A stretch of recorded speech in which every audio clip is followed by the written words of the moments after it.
திமுக சந்தித்த தோல்விகளையும் எந்த ஒரு கட்சியும் இந்தியாவில் சந்தித்ததில்லை. திமுக அடைந்த வெற்றிகளை வெகு சில கட்சிகளே அடைந்திருக்கின்றன.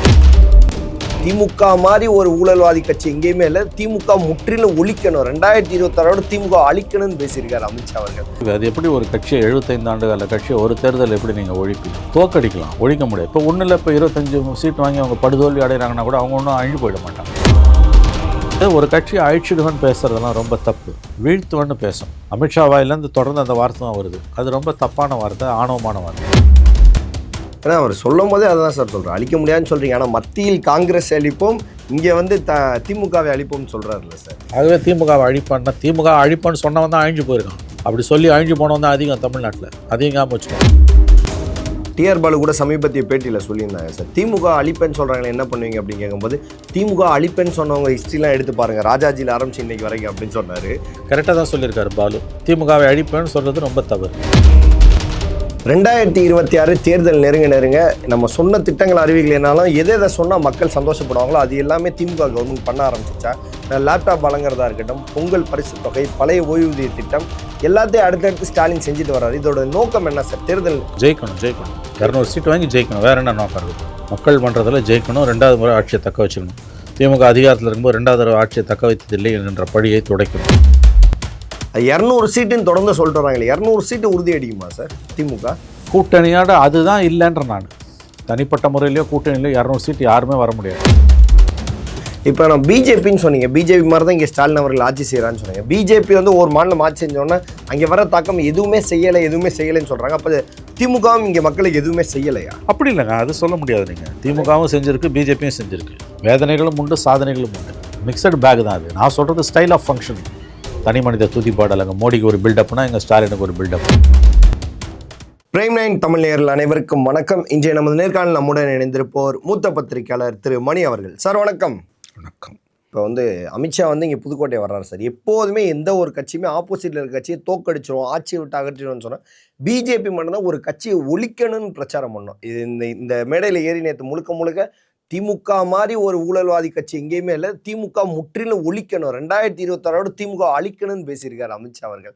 திமுக அழிச்சிட முடியுமா, இல்லை அவர் சொல்கிற மாதிரி திமுக ஒழிச்சிட முடியுமா சார் ஒரே ஐடியா 2026? வாய்ப்பு குறைவு. அது எப்படி ஒரு கட்சியை 75 ஆண்டுகால கட்சியை ஒரு தேர்தல் எப்படி நீங்கள் ஒழிப்பீங்க? தோக்கடிக்கலாம், ஒழிக்க முடியாது. இப்போ ஒன்றும் இல்லை, இப்போ 25 சீட் வாங்கி அவங்க படுதோல்வி அடைகிறாங்கன்னா கூட அவங்க ஒன்றும் அழிஞ்சு போயிட மாட்டாங்க. 91 சைபர் சீட் வாங்கினவங்க அவங்க கரெக்டாக 96 ஆட்சியை பிடிக்கிறாங்க. திமுக சந்தித்த தோல்விகளையும் எந்த ஒரு கட்சியும் இந்தியாவில் சந்தித்ததில்லை. திமுக அடைந்த வெற்றிகளை வெகு சில கட்சிகளே அடைந்திருக்கின்றன. திமுகவோட தோல்விகளை வேறொரு கட்சி மட்டும் சந்தித்திருந்தால் அந்த கட்சி என்றோ காணாமல் போயிருக்கும், கரைந்து போயிருக்கும், மண்ணோடு மண்ணாக மக்கி போயிருக்கும். ஆனால் அது எதிர்ப்பிலே வளர்ந்த ஒரு இயக்கம். அந்த கட்சியோட 75 ஆண்டுகால வரலாறில் அது 50 ஆண்டுகள் அதிகாரத்தில் இல்லாமல் இருந்திருக்கு. 25 ஆண்டுகள் தான் அதிகாரத்தில் இருந்திருக்கு. தன்னுடைய ஆயுளில் 3இல் 1 பங்கு மட்டுமே அதிகாரத்திலும் 3இல் 2 பங்கு எதிர்க்கட்சியாகவும் இருக்கக்கூடிய ஒரு கட்சி, அது எந்த அளவுக்கு வந்து ஒரு வலுவான அரசியல் கட்டமைப்பு கொண்ட கட்சி என்பதை நீங்கள் புரிந்து கொள்ளலாம். 2வது, ஒரு கட்சியை அழிச்சிடுவேன்னு பேசுகிறதெல்லாம் ரொம்ப தப்பு. வீழ்த்துவன்னு பேசணும். அமித்ஷா வாயிலேருந்து தொடர்ந்து அந்த வார்த்தை தான் வருது. அது ரொம்ப தப்பான வார்த்தை, ஆணவமான வார்த்தை.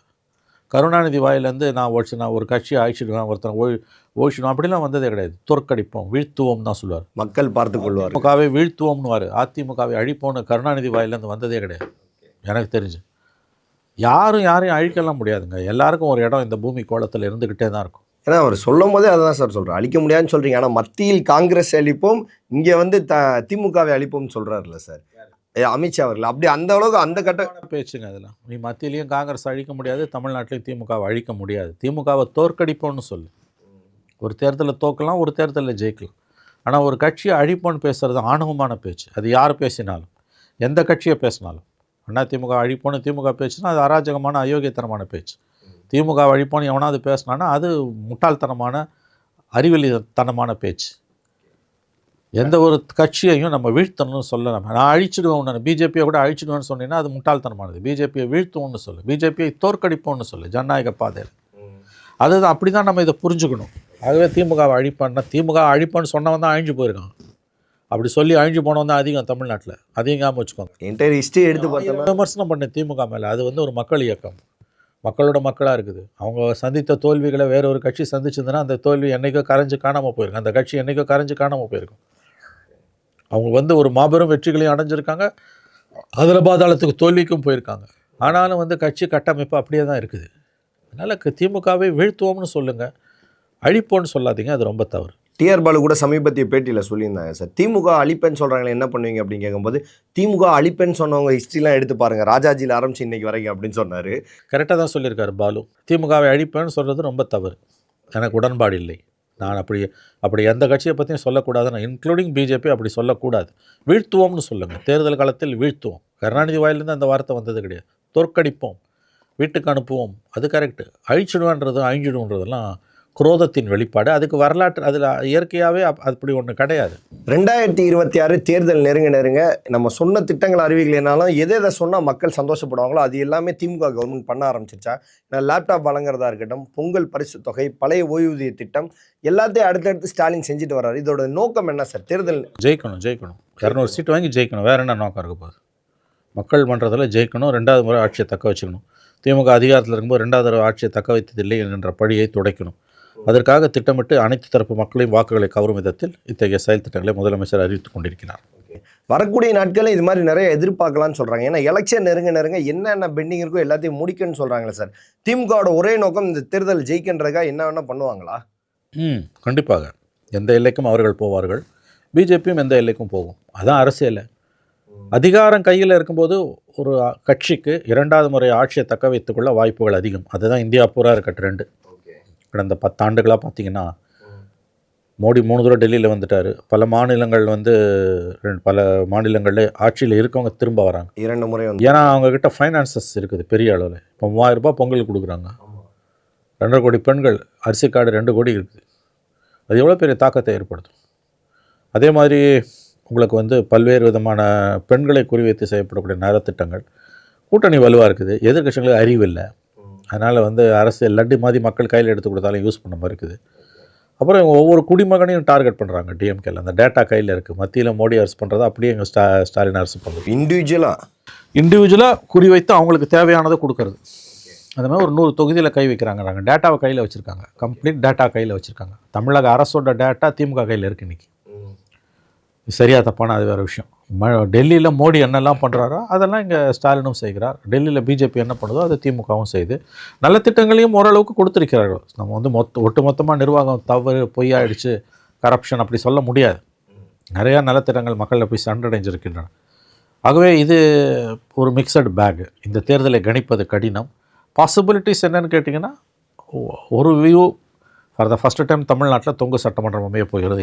யாருக்கும் மெஜாரிட்டி கிடைக்காது என்ற ஒரு வியூ இருக்குது. அரசு உயர் அதிகாரிகள், மிக உயர்ந்த அதிகாரிகள் மத்தியிலும் இந்த அரசியலை நன்கு அறிந்தவர்கள் மத்தியிலும் கூட அப்படிப்பட்ட ஒரு கருத்து இருக்கிறது. ஆனால் விஜயும் ஒரு பக்கம் உடைக்கிறாரு, திமுகவும் நல்லாவே செஞ்சுருக்காங்க மக்களுக்கு, அவங்க உடைக்கிறாங்க. ஏடிஎம்கே கூட்டணியும் வலுவாக தான் இருக்குது. அதனால் வந்து for the first time Tamil Nadu தொங்கு சட்டமன்றத்தை நோக்கி நகர்கிறது என்ற ஒரு வியூ, ஒரு கருத்து விவரம் அறிந்தவர்கள் மத்தியிலும், மத்தியில் உயர் மட்டத்தில் இருப்பவர்கள் மத்தியிலும் இருந்து கொண்டிருக்கிறது. ஏன்னா பழைய ஒரு வாரத்துக்கு முன்னாடி பார்த்தோன்னா ஏடிஎம்கேயோட ஒரே பிரச்சாரம், பழைய திட்டங்களை எடுத்துகிட்டு வந்து பழைய ஓய்வு திட்டம் இல்லை, லேப்டாப் பண்ணி நிப்பாட்டிங்க, பொங்கலுக்கு போன வருஷம் பரிசு தொகையிலையும் தொடர்ந்து பிரச்சாரம் பண்ணாங்க. இந்த ஒரு வாரம் கடந்ததில் இந்த 3 திட்டங்கள், பொங்கல் பரிசு தொகைக்கு அப்புறம் மக்கள் பழச மறந்துட்டாங்களோன்னு தோணுது சார். உண்மையா இல்லையா? பல கடந்து வந்த பாதையை மறந்துட்டாங்களா மக்கள்? வடிவேலு காமெடி இல்லை, அது போன மாதம், இது இந்த மாதம், அது போன வருஷம், இது இந்த வருஷம், மறுபடியும் அடுத்த வருஷம் வரும், அப்போ ஒன்றும் கிடையாது. அப்போ என்ன பண்ணுவாங்க, வடிவேல் பாணியில் இதை ஒத்து காமிப்பாங்க, ஒன்றும் இல்லைன்னுவாங்க. போன வருஷம் கொடுக்கல, இந்த வருஷம் கொடுக்குறாங்க. பெண்கள் அப்பயே சொன்னாங்க இந்த வருஷம் கொடுக்க மாட்டான், அடுத்த வருஷம் தான் கொடுப்பாங்க. இப்போ அடுத்த வருஷம் கண்டிப்பாக கொடுக்க மாட்டாங்க, எழுதி வச்சுக்கோங்க. இது எல்லா கவர்மெண்ட்டுமே பண்ணுறது தான். 10,000 ரூபாய் தூக்கி பீகாரில் கொடுத்தாங்க, நீங்கள் 3000 ரூபாய் கொடுக்குறீங்க. 10,000 ரூபாய் தேர்தலே புரட்டிடுச்சு சார். புரட்டிடுச்சு இல்லை, 3000 ரூபாய் ஓரளவு புரட்டும் எதிர்பார்க்குறாங்க அவங்க. 200 சீட்டுன்னு தொடர்ந்து சொல்லிட்டு வராங்களே, 200 சீட்டு உறுதி அடிக்குமா சார் திமுக கூட்டணியோட? அதுதான் இல்லைன்ற நான் தனிப்பட்ட முறையிலையோ கூட்டணியிலையோ 200 சீட்டு யாருமே வர முடியாது. 3ஆ உடையுது. எங்கள் திட்டங்கள் பேசும் அப்படின்னு சொல்கிறாரு. திட்டங்கள் பேசும்னு அவங்க சொல்லிக்கலாம். வேதனைகளும் அதிகமாக இருக்குது. இன்னமும் அரசு ஊழியர்கள் போராடிட்டு தான் இருக்காங்க இல்லையா? ஆமாம், ஆசிரியர்கள் மட்டும்தான் முடிஞ்சிருக்கு. ஆமாம், அரசு ஊழியர்கள், ஆசிரியர்கள், அந்த பழைய பென்ஷன் ஸ்கீம் வந்து ஓகே, முந்தைய அளவுக்கு மோசமாக இல்லாட்டியும் 10% சேலரியில் பிடிச்சிட்டு கொடுக்குறாங்க, அந்த அளவுக்கு பரவாயில்ல. அது வந்து மற்ற ஸ்கீம்ஸ் எல்லாமே வந்து இப்போ ஒரு கோபம், அரசின் மீது மிக கடுமையான கோபம் இருக்கிறது. சட்டம் ஒழுங்கு சந்தி சிரிக்குது, பெண்களுக்கு எதிரான குற்றங்கள் தினம் அதிகரிச்சுட்டு இருக்குது. இதை தடுப்பதற்கு, மக்கள் மனங்களை வெல்வதற்கு திமுக தயாராக இல்லை. அதனால தான் இன்றைக்கி இந்த நிலைமை வந்திருக்குது. உங்கள் கேள்வி என்ன சொன்னீங்க? 200 சீட்டு மீண்டும் உறுதியை வாய்ப்பே கிடையாது. திமுக யாருக்கும் 200 சீட்டு கிடைக்காது. ஜெயிக்கிறது கூட ஓகே, ஆனால் 200 சீட்டு கிடைக்கும். வாய்ப்பே கிடையாது. கூட்டணி 200னா கூட்டணி தான் ஜெயிக்க முடியும். ஆனால் திமுக ஒரு 160லேருந்து 170 நின்றுட்டு மிச்சத்தை 75 சீட்டு கூட்டணி கட்சிகளுக்கு ஒதுக்கிடுவாங்க. அவ்வளோலாம் 200 சீட்லாம் யாருமே ஜெயிக்க முடியாது. வாய்ப்பே கிடையாது. ஓகே, ஏன்னா வரக்கூடிய நாட்களில் அப்படி ஒரு அமைப்பு வச்சுருக்கோம், பிளான் வச்சுருக்கோம், அந்த கட்டமைப்பு பேசும் அப்படின்னு சொல்கிறாரு ஸ்டாலின் அவர்கள் நேற்று மேடையில். வரக்கூடிய நாட்கள் அதுக்கு உங்களுக்கு சான்றாக இருக்கும், எந்த அளவுக்கு நாங்கள் திட்டங்கள் வச்சுருக்கோம்னு சொல்கிறாரு. அப்படியே மோடியை பின்பற்றி நடக்கிற அரசு இது. காமன் மேனோட ஓட்டை வாங்குறதுக்கு செண்டரஞ்சகமான திட்டங்களை வெளியிடுறது, மோடிக்கு தனிப்பட்ட முறையில் விளம்பர யுக்திகள் செய்வது போல் ஸ்டாலினுக்கு விளம்பர யுக்திகள். கம்ப்ளீட்டாக பிஜேபி அடியொட்டி நடக்கக்கூடிய அரசு தான் தமிழ்நாடு அரசு. அப்படி தான் நான் அதை பார்க்குறேன். பட் ஸ்டில் அட்வான்டேஜ் டிஎம்கேக்கு தான்.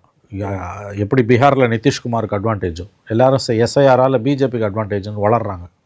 எஸ்ஐஆரால் ரூலிங் பார்ட்டிக்கு அட்வான்டேஜ். அப்படி தான் அதை நம்ம புரிஞ்சுக்கணும். எவன் அதிகாரத்தில் இருக்கானோ அவனுக்கு அது அட்வான்டேஜ். மத்திய மாநிலம் இல்லை, ரூலிங் பார்ட்டி எங்கே இருக்கோ பார்ட்டிக்கு அட்வான்டேஜ். இந்தியா பூராவே கடந்த 10-12 ஆண்டுகளாக ரூலிங் பார்ட்டிஸ் குறைஞ்சது 2 தடவையாவது ஆட்சிக்கு வர்றது என்பது இயல்பானதாக இருக்குது. 4 முனை போட்டி வந்துன்னா திமுக வெற்றி எவராலும் தடுக்க முடியாது. 89 அப்படி தான் ஜெயிச்சாங்க. வரலாறு திரும்புகிறது. இப்போ நான் பிஜேபின்னு சொன்னீங்க, பிஜேபி மாதிரி தான் இங்கே ஸ்டாலின் அவர்கள் ஆட்சி செய்கிறான்னு சொன்னீங்க. பிஜேபி வந்து ஒரு மாநிலம் ஆட்சி செஞ்சோன்னா அங்கே வர தாக்கம் எதுவுமே செய்யலைன்னு சொல்கிறாங்க. அப்போ திமுகவும் இங்கே மக்களுக்கு எதுவுமே செய்யலையா? அப்படி இல்லைங்க, அது சொல்ல முடியாது. நீங்கள் திமுகவும் செஞ்சுருக்கு, பிஜேபியும் செஞ்சுருக்கு. வேதனைகளும் உண்டு, சாதனைகளும் உண்டு. மிக்சடு பேக் தான் அது. நான் சொல்கிறது ஸ்டைல் ஆஃப் ஃபங்க்ஷனிங். தனி மனித துதிப்பாடல். அங்கே மோடிக்கு ஒரு பில்டப்னா எங்கள் ஸ்டாலினுக்கு ஒரு பில்டப். அவர் வந்து அங்கே வந்து மன் கி பாத்னா இவர் வந்து முதலமைச்சர் குழந்தைகளோட உரையாடுறது, பெண்கள் குழுக்களோட பேசுறது, அந்த மாதிரியான விஷயங்கள். அங்கே மீடியாவை எப்படி கசக்கி புழிஞ்சு கண்ட்ரோலில் வச்சுருக்காங்களோ அதே மாதிரி இவங்களும் திமுகவும் மீடியாவை கசக்கி புழிஞ்சு கண்ட்ரோலில் வச்சுருக்காரு. அங்கே எப்படி கண்ணுக்கு தெரியாமல் ஊழல் தலைவிரிச்சு ஆடுதோ இங்கேயும் கண்ணுக்கு தெரியாமல் லஞ்சமும் லாவண்யமும் தலைவிரிச்சு ஆடிக்கிட்டு இருக்குது. எவ்வளோ விஷயங்கள் இது மாதிரி அடுக்கி கொண்டே போகலாம் நாம். ஆகவே இந்த எலெக்ஷன்றது வந்து கணிப்பதற்கு கடினமானது.